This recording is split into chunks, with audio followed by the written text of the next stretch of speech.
I wanted to talk about sight and hearing because there are miracles in their own way, but the big thing is that we must keep it working.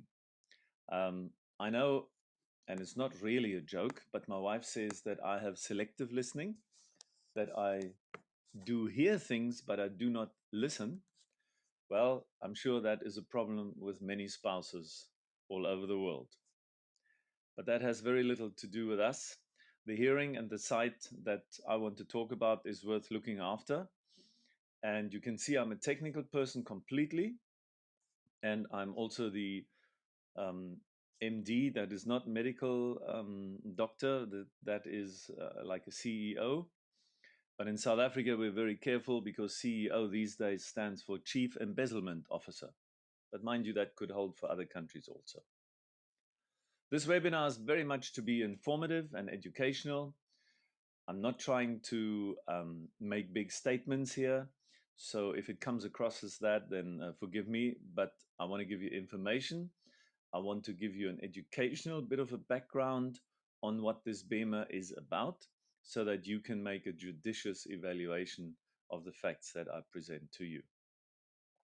Now, medically speaking, um, our medical uh, industry, our medical capabilities in Western countries is rather good at emergencies and catastrophes. Blockages of major blood vessels, like you would get in the case of a stroke or a heart attack or kidney failure, or even gangrene limbs that lead to amputation or surgery, blindness, where many things can be done with laser surgery today. And it is amazing what can be done. And often the underlying cause of many of these things are blockages of major blood vessels. There are, however, also a lot of other ailments around. And the alleviation of those ailments are not always very easily treated. And it seems to me from the 13 years that I'm involved in BEMER now that many of these things seem to be due to impaired blood circulation. If you think of headaches and migraine, there could be many, many causes for it. They often work together. But if you go right down to the lowest level, then the cause, the original cause of it all has to do with lack of blood circulation. And in tinnitus even, which is an ear thing that we will talk about a bit later, things like blood pressure problems, circulatory disorders of all kinds, arthritis, rheumatism, there are so many things. And here we are not so good because our medical practice is we have an active ingredient in the form of a pill, and we can take that and it might alleviate some of the symptoms. If you are very fortunate, it might even remove the cause of the problem. But very often you pay a price for that. And the price is negative side effects that can be long term, so that initially you don't even notice. Be that as it may, during this webinar, I will focus on vision and hearing. And I just want to share one or two things with you because it is miraculous. And then how the BEMER fits into this. That is my aim. Let's see how well I can achieve that with you. Let me start off with the brain. The brain is a pretty small organ in a way. It weighs about 1 to 1.5 kilograms, which is only, it represents about 2 to 3% of body mass. And yet this brain has to get about 20% of all the oxygen that gets into our body. And this brain consists of many trillions and trillions of neurons that are in a fascinating way interconnected. And this interconnectedness makes us able to be creative, to think, to reason, to feel emotions, and all those things. And this neuron network is in itself a miracle that it works. In fact, I was told by a biologist that the human brain is probably the most complex object on this planet. In terms of its design, the way it interacts at this very low level of the neurons. And here I've just on the left got a drawing of this neuron with the cell body, and then the dendrites, and then at the end we have a connection to other neurons. So we're not going to go into this because I'm not trying to teach you biology or anything. I just want to show you why the BEMER can be important even here. If you go to these contacts between the neurons, it is a fascinating aspect that there is actually a gap between the axon that ends on the one side and the receptor sites on the other. And there are ions, electrically charged particles, that jump the synaptic gap the whole time. And they do this extremely fast. And these ions that are there, as I sit here now, I'm not quite sure. I can't remember what it is exactly. Um, but I think it has a lot to do with sodium and calcium and other ions, electrically charged particles. And it is just fascinating that our whole thinking, that whatever you see now and the processing of what you see now and what you hear now is all done across these little gaps in millions and millions and millions of these neurons. But brain research has shown that these neurons sort of grow in clusters, almost like the galaxies in the outer space sort of situation. These neuron clusters are specific for, let's say, hearing or vision or emotion or a particular memory. And it is into these neuron clusters that the research focuses to find out where the brain lights up when you hear certain words or when you think about certain things. And you've seen those pictures, all of you, where they have a section through a brain and certain areas light up in red or blue or whatever it might be when the person has to listen to music or respond to a certain picture or whatever it is. Now, the interesting thing is that the location of hearing is in a very particular area in the brain. It is fixed there for all people, on the left and on the right, in the what they call the temporal lobe, as the brain is sort of, for descriptive purposes, I suppose, initially split into four separate areas: the frontal lobe, and the parietal lobe, and the occipital lobe, and then the temporal lobe. And I've just indicated here where the location of vision is, apparently, and the location of hearing. Now, if we get a bit closer to the ear, I want to just show you how the ear connects to the brain and why the BEMER is important. Remember, you've all seen these sort of drawings, and the point that I want to, the thing that I want to focus on is this cochlea, which is a very small, complicated organ in a snail sort of shape. And these three little loops in which a liquid sits with little hairs in it that in three directions, like a um, like a sensor in your iPad or your iPhone, can know exactly which orientation it has that is for balance. But I want to focus quickly on the cochlea, because inside here we've got tiny little hairs. You can see there in that little square on the left where it says 1 and 2, there are, in a healthy cochlea, little hair cells or cilia that get disturbed by sound pressure. And depending on what you're hearing, and what frequency it is and what intensity is, there is a certain stimulation of these little hairs, and they send a, a signal to the brain. Now, these inner hairs have been photographed with electron microscopy, and you must imagine these banks of little hairs, like in picture one, when they're healthy, they sort of wave like wheat in the wind when the sound flows over them in this tiny little cochlea sort of spiral. And you can see the alignment of these things. And two, I've just got a picture there that focuses on a particular little region. And then in three, you can see there's a little bit of disorder in there. That's already the beginning of some damage to these hairs. And then four is apparently a picture that I got off the internet of somebody that suffers from tinnitus. Now, the cause why they can go like this is twofold. The one could be excessive noise, and the other one is lack of blood circulation. Because when these little hairs or cilias, they are not really hairs, they just look like little hairs, but cilias, if they do not get a blood supply, they cannot function. But here's the miracle. In this cochlea, in that spiral, if you would flatten it out, it looks like the keyboard of a piano. And you would have the frequencies from about 200 hertz in the center there until about 20,000 hertz right on the extremity of this spiral. Now, depending on what note comes into your ear, the hairs will respond at that frequency. And that is amazing because it is a continuous spiral. And here too, depending on where the cilia sits that responds to a particular frequency, there a nerve will be stimulated and a signal will be sent to that brain, to that temporal part that we looked at earlier on. Now, you can see it here again on the left.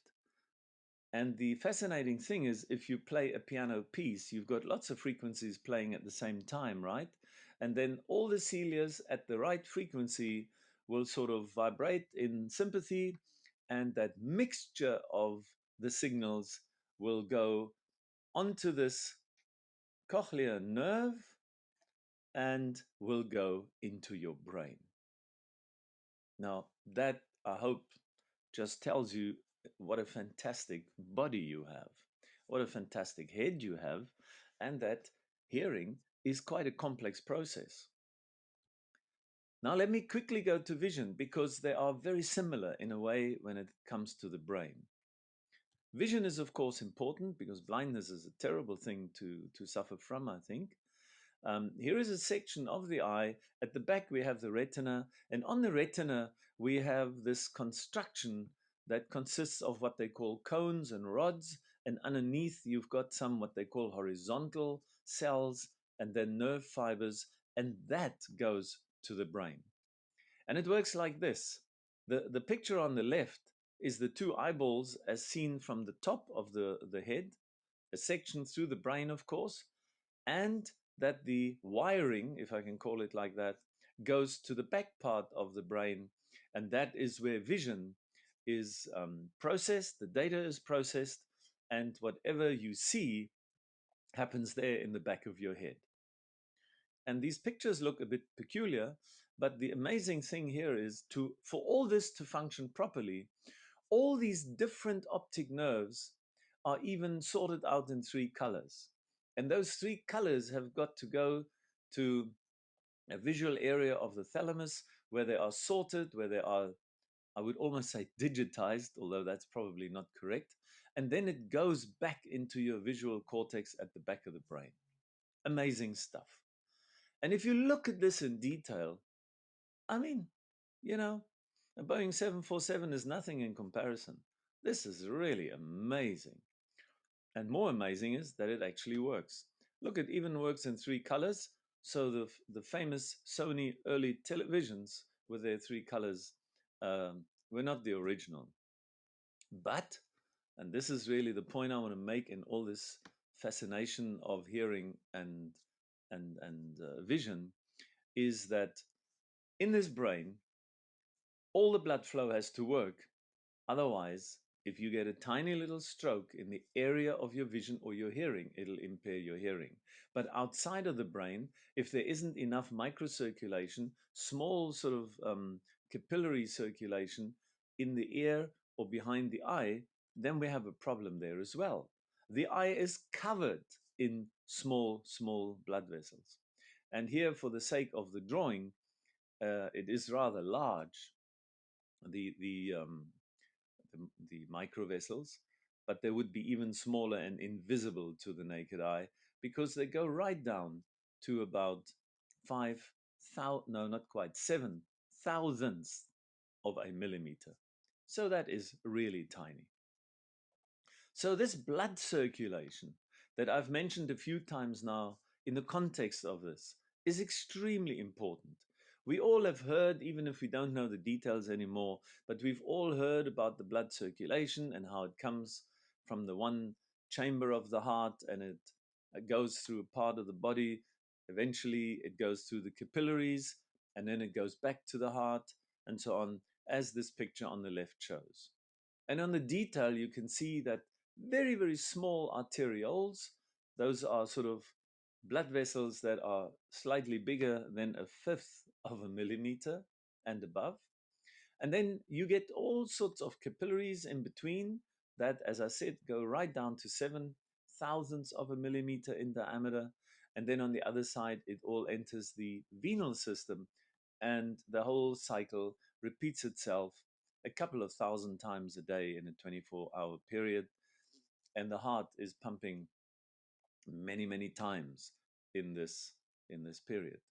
But the microcirculation, as I call this capillary network, is extremely important.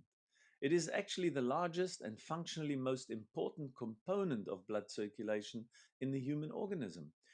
75% of all the blood vessels are smaller than a fifth of a millimeter. And you've got about 120,000 kilometers sitting in your body. And if they get clogged, if they get blocked, if there is something not correct with them, we have a problem. So blood circulation, you might say, is not everything.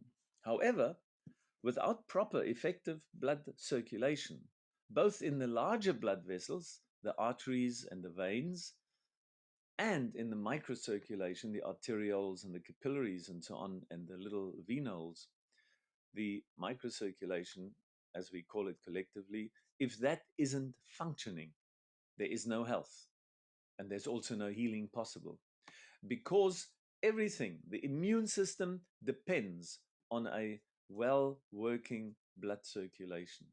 No blood circulation, no immune system. One of the reasons, I'm told by the medical guys, the researchers there in Germany who work on the BEMER, why older people are so prone to infections and so on, and amongst other things also pneumonia and so on, is that the immune system doesn't work properly because the blood circulation is impaired. So a secondary thing that is happening in the older people is that because the blood circulation isn't working properly, the immune system isn't working properly, and if that isn't working properly, then of course you have less defenses. But the same um, mechanism that keeps us healthy is also the same mechanism that heals in our bodies. So microcirculation fulfills a vital transport requirement. It actually feeds oxygen and nutrients to all the organs and all the tissue. It disposes of metabolic byproducts, and it supports the immune system. So it's extremely important, but there isn't even a subject called microcirculation. And in fact, the importance of microcirculation has only really begun to dawn in the last decade or two. A restricted or defective microcirculation results in faster aging cells. The reason is they don't get enough oxygen and nutrients. And this again is the cause of a number of health complaints and illnesses.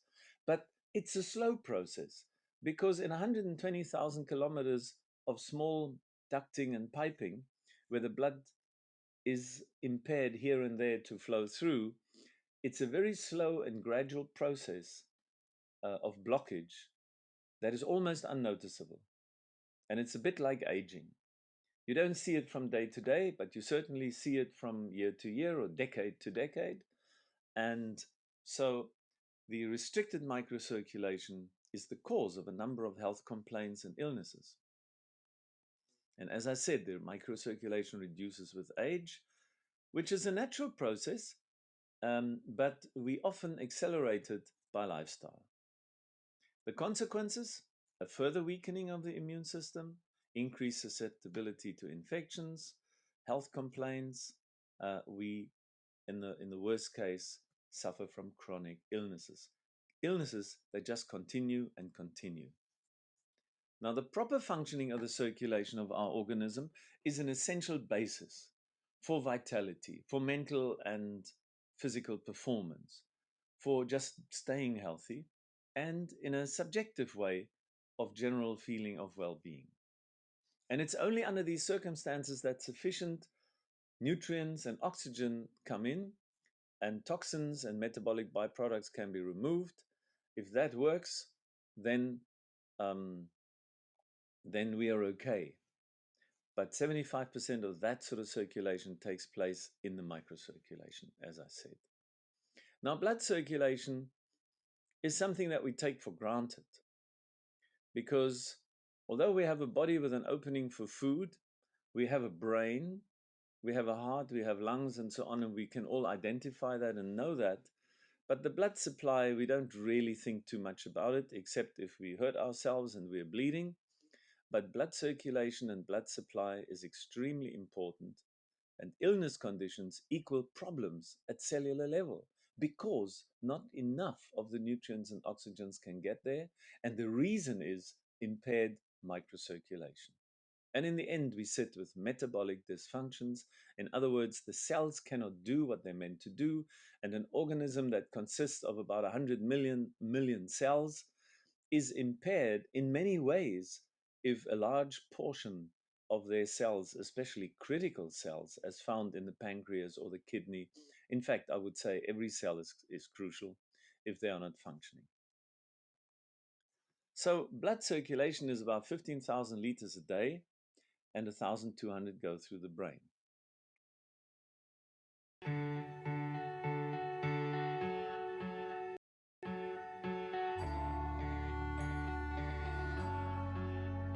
Sometimes the smallest gestures can be the most refreshing.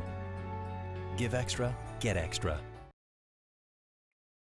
Now, there are some pictures that were taken by the Institute for Microcirculation, which showed that in a person of a specific age, before you apply the BEMER, you just take a picture of the microcirculation at a level. We're looking at these little black dots here. They represented about 5 thousandths of a millimeter diameter. So this is a pretty small picture. And after 2 minutes of BEMER already, we have a tremendous improvement. If these pictures don't tell you much, you should go on websites where there are YouTube videos of these particular BEMER effects, and you'll be surprised. Especially in medical circles, if they see those pictures, these little movie clips, then they say, wow, that is amazing. Because a medical person will immediately recognize the implication of such an improved microcirculation. Typically, here we can see a picture of a closed capillary. You will see just now when it's open what the difference is. And the BEMER does that after 2 minutes already, and it does it in many places in the body. How does it do that? The mechanism is a complex one, but you could imagine it's a little bit like having an electromagnetic signal that sort of like pushes a swing mechanically almost to get it swinging again. And in that way, it's not a very good explanation maybe. Um, we have capillaries that open up, but the BEMER does not force the body to open these capillaries. These capillaries are opened by the body's own self-regulating ability. Now, what does the BEMER actually do? Well, the first thing is it doesn't heal anything. Wow, you say, that is a bit of a surprise. No, it doesn't heal anything. The body is doing the healing. If everything is working well in a body, ever since you were born, our body is trying to keep us in optimum shape. That includes being healthy. And it has a self-healing effect when things go wrong. But if it doesn't work very well, then we have to stimulate the microcirculation so that we can improve the essential supply of oxygen and nutrients, and as we said, the removal of toxins and metabolic byproducts from the cells. And that can only happen in the microcirculation. In fact, that can only happen at capillary level. Now, when that is working, the cells can actually produce sufficient energy in the form of ATP, which is a chemical, adenosine triphosphate. And when that energy is produced in the cell, then the biology inside the cell, protein building and so on, can work with a greater biological effectiveness.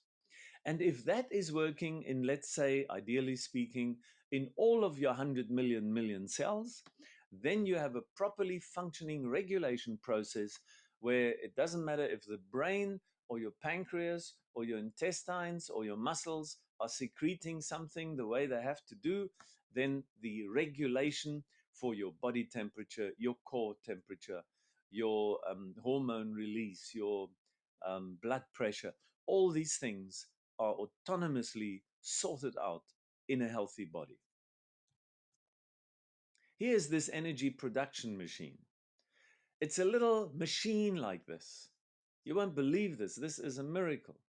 That this energy production runs on oxygen and nutrients in a very complex biological process, but it is relatively known. I think they must have produced a couple of hundred PhDs on this alone. And oxygen and nutrients go in, and in a complex process, as I said, the energy is produced, and this ATP gets produced to the tune of about your body weight every single day. And why don't you notice that? Because as the energy is produced, it is immediately used up again. So this ATP is a compound that gets formed in these rotating engines, of which we have trillions and trillions of as well. And with this ATP, certain chemical reactions are encouraged and the cells function properly. So, microcirculation improves ATP production, say energy. That means the cell biology is working well, and that implies the body can self regulate itself. Now, does the BEMER really work? When I say it doesn't heal anything, well, if it does these things that are physics based, and it does that in a non invasive way, in the sense that the body just takes the input, the stimulus to do what it has always done when it was optimizing itself, then that is what the BEMER does. And some people say, but that's a placebo effect, isn't it? Not really. Placebo is always involved in everything that we do to get rid of an ailment or a situation. It doesn't matter if you go to a doctor or you take a sugar pill or you lie on the BEMER. If you feel good about the BEMER, that'll help. But what also happens is the physics behind the BEMER, and you might believe in physics or understand physics or not. That doesn't matter. The BEMER will do its work in your body every time. Definitely. Is it real medicine? Oh, yes, it is. Do we have clinical trials? Very few, because the machine is only 10 years, well, 13 years old, and a couple of trials have been made. But if you think that there are 45,000 different diseases, and we are not really treating any one of them to heal them, what we're doing is we're enabling the body to do its own self regulation so that its own self healing can kick in.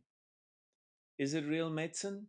I would say so, because we have already got over 1 million treatments a day in all the world in about 40 countries. So it is used everywhere. It is registered with the Department of Health. It is registered as an early stage in the FDA. It is registered as a Class 2A medical device in South Africa, Europe, and a couple of other countries. Um, so, and we have the results. Under what circumstances then is the BEMER effective when we are talking about hearing and sight? Well, it can improve hearing. Did you hear that right? Yes, you heard that right. It can improve hearing. If you, of course, are a baby boomer and you spoiled your cilia in the cochlea in this 1968-69 Woodstock concerts at maximum decibels, then maybe you've done some permanent damage. Maybe there are other reasons why the hearing is impaired where these cilia are already broken. Then the BEMER cannot fix it. However, the body has an amazing ability to to sort of compensate for certain things. And we found that people who use the BEMER for a long time have more acute hearing, and they have certainly got improved eyesight. Is this a clinical trial basis? No, but we've spoken to many, many people who have used the BEMER for more than 5 years. And then we have independent corroboration that they go to an eye test, maybe for a new driver's license or whatever, and they actually find that their vision has improved. Now, that doesn't usually happen when you're 50 and older, that your vision actually improves. So we've got improved hearing, we've got improved eyesight. Tinnitus is this constant noise in the ear. Again, if these little hairs are irreversibly damaged, then they cannot be fixed. The BEMER is not fixing it anyway. The BEMER is improving the blood supply to such places, and in the end, the hearing becomes better again. And then, of course, the BEMER is very effective in maintaining whatever ability you have. Let me say you have nothing wrong with your hearing or your eyesight, but you're on the BEMER every single day. But you do get older every single day, we all do. And in the end, if you've now been on the BEMER for 10 years or 15 or 20 years, you should have deteriorated in many ways, in your eyesight, in your hearing, in your bone density, in I don't know what. And we have now seen, after these 13 years of BEMER application on really many, many, many hundreds of thousands of people, that we are maintaining our health at a better rate. Let me put it this way, because I got no quantifiable things for you. In the eyes, we were surprised that there are some very preliminary macular degeneration studies, which is usually seen as irreversible, just as tinnitus is seen as irreversible. And we've had some positive effects. Now, the numbers are still very small. Some people have tried it. They've put the intensive applicator of the BEMER on their eyes, used it for half a year, 18 months or longer, and their macular degeneration has improved. We've got a eye surgeon in Germany who has done or has recommended using the BEMER when people suffer from bad macular degeneration, but they do not want to undertake the risk of surgical intervention.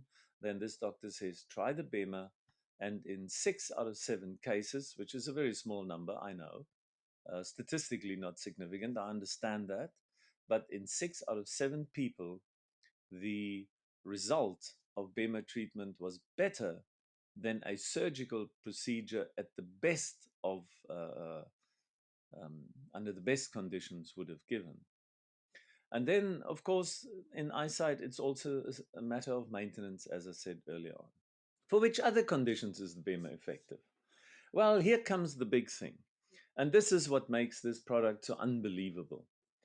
Virtually all ailments where an improved microcirculation is a key parameter will benefit from BEMER treatment, because that's all we're doing. We're improving the microcirculation. The rest is up to the body. The rest is also up to your personal lifestyle. But be the personal lifestyle, be it what it is, if you include the BEMER into this lifestyle, then you will have a better chance not to get certain ailments or get them later, or to alleviate some of these ailments or get rid of them altogether. Another situation where the BEMER is very, very effective is where a strengthened immune system really matters. Now, of course, a strong immune system matters every time, except when you've just had an organ transplant, then you don't want a strengthened immune system. That's why the BEMER is not used on people who have just had an organ transplant.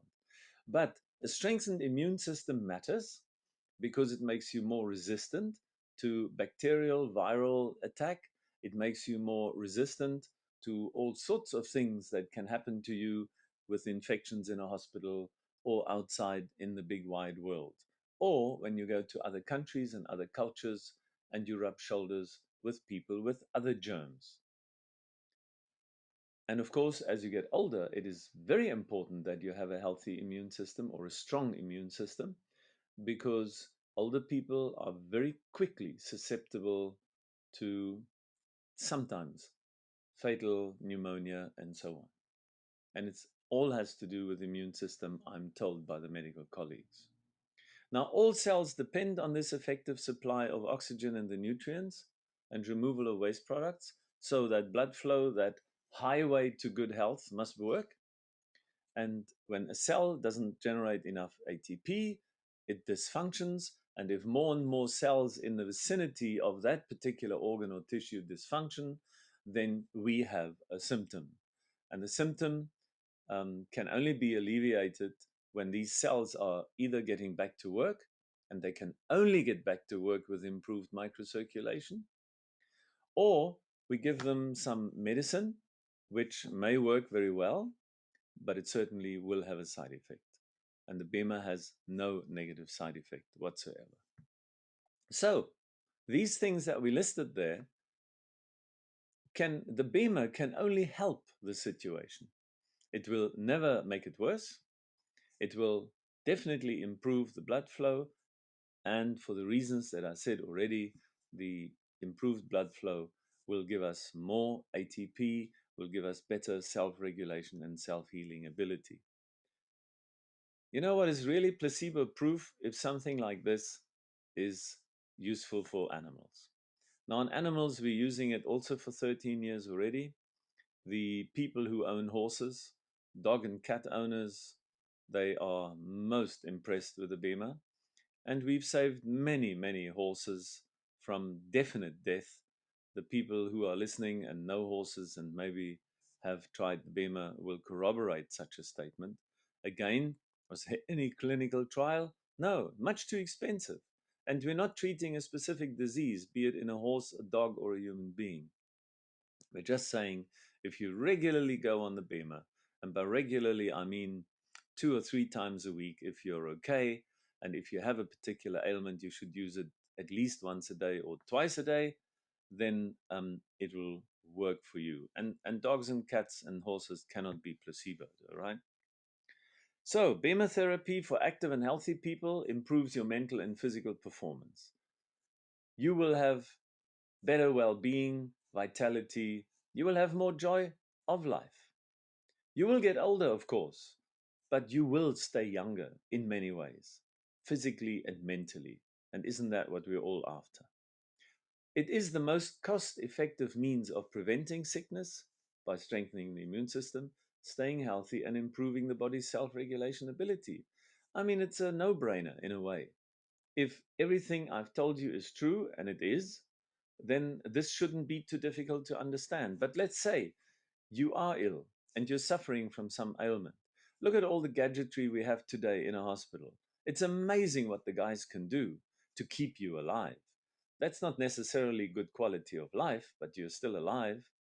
So the BEMER therapy can support all self-regulating parameters that improve the self-healing. It improves the microcirculation and the oxygen supply, etc. And we observe accelerating healing effects, especially on visible things like wounds. Um, Big wounds, especially on diabetic legs and so on. It's amazing how well the BEMER contributes to having accelerated healing there. And it improves the immune system, as I've said a few times, which is important for a person that is very ill. And there are no negative side effects.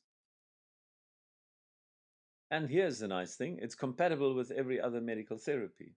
Of course, many medical practitioners do not actually like that, because when you treat them with a particular medicine, they want to know if that medicine is working well. And if you use the BEMER, then nobody knows, was it the medicine or was it the BEMER? Well, my argument is the medicine should have been proven elsewhere long ago to see if it is working or not. So if the medicine is working, that's fine. But if you have an improved microcirculation, your medicine will work even better, which actually means you can reduce the doses. And if you can reduce the doses, you will have less chance of negative side effects. So the logic is not very difficult to follow. Athletes are very keen on the BEMER as well. because it increases their performance. It may be marginal, but at the level of Olympic Games, etc., a fraction of a second counts. But also faster regeneration and healing, especially in contact sports like rugby, soccer, cricket, or whatever, where injuries can happen. Um, you can save energy during warm up because already your blood circulation has improved when you're just lying on the BEMER and you're still passive, and you can save your energy for the actual competition. It prevents sport injuries in the sense that the body is much more resilient and more resistant to injury. And of course, there's a reduction of recovery time after injury, so the guys can recover quicker. Speak to the rugby guys. The Sharks are using BEMERs. They got 7 BEMERs, and they are doing extremely well. It's a rugby team for the American listeners, and it's a hard contact sport. I would say it's a lot tougher than American football because there is no padding. It's flesh on flesh. And the BEMER treatment has been approved by the International Olympic Committee for a long time already. So let me, in summary, I'm coming to an end and I've spoken too long again. I just don't seem to be able to get this right to speak in 30 minutes. But every time you use the BEMER, there is definitely an improvement in your body, felt or not, because it will always, because of laws of physics and hydraulics and biology, improve microcirculation. It will always improve the oxygen extraction in the body. It will, because of these two factors, improve the adenosine triphosphate, say, energy production at cellular level so that the cells can function better. And the result of all this is that the body can regulate its problems, like high blood pressure or low blood pressure. You know that you need two different, completely different medicines for high blood pressure and low blood pressures because the causes are the same because it is poor self regulation, but the symptoms are different, so you get different pills. But the BEMER says, we're not going to treat high blood pressure or low blood pressure. We're going to treat the ability of the body to self regulate itself because the body has about 20 different places in the body that have to control the blood pressure in a very integrated fashion. And all the BEMER does is it gives the body the ability to do that again. That's all. And the results of all this physical and mental performance, vitality, quality of life, and good health. Hey, what more do you want? But it does require a new way of thinking about our health. I'm not advocating that we're not going to the doctor anymore, that we don't use hospitals or anything like that. Not even that we don't use pharmaceuticals. There's more good done with all these things than bad things. However, if you come with a new technology, a new insight based on solid research, which says, hey guys, here is a method that for certain things the body can sort out itself, so let's try this, then it would be foolish not to do it. But it needs a new mindset to try it out. So the BEMER opens up a new way of life for everybody. And there is no clutter. There is no real issue. This is not a fad. This is not a fly-by-night product or anything like that. We're around for 13 years, as I said, in 40 countries already. Um, our aim is to have a BEMER in every home. That sounds a little bit like Steve Jobs' dream of a computer in every home. And everybody laughed at him, especially IBM, the big guys, because they said, what do you need a computer at home for? Well, we all need a BEMER at home because the world out there is very stressful. And in spite of what you might hear about Obamacare, healthcare, discovery in this country, or the medical establishment, in the end, it is you who is responsible for your health, nobody else. Me, I am responsible for my health. I cannot say if in the end I have poor health, oh, it was the fault of this, that, or the other, especially other people in the medical establishment. That doesn't hold water.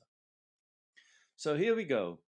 You just lie on this mat, join join the BEMER world in a way, and it is easy. It is not difficult. Hey, have you not got 8 minutes a morning when you wake up and 8 minutes in the evening when you go to bed, and you have it integrated in your bed and you sleep on it and it does you no harm? People, it's as easy as lying down. You just lie on it, be it on a bed, a recliner, or just on the flat floor, it doesn't matter. For something that has no negative side effects, can be used at home, and everybody at home can use it, including your dog and your cat. It's easy to use. You don't need a PhD or a driver's license or a flying license. It works. It works in the manner that I explained. So BEMER, the physical vascular therapy, that's exactly what it is really something new, although it's 13 years old. It is effective, but you know, I can talk here all night long. The thing is, if you really want to try it, you might waste a little bit of money if it doesn't work for you. That's possible, but unlikely. Or you just try it out and see that it actually does work. You can rent it too, and then you see the results for yourself. But give yourself a chance. If you've got an ailment, a chronic ailment for a couple of years already, don't use this machine 2 or 3 times and say, it doesn't work. No, you've got to use it regularly. And in the case of rheumatism, arthritis, diabetes, you've got to use it as a daily routine every single day for quite a while. But let your doctor discover how you are improving. Don't stop your medication on your own. That's not a good idea.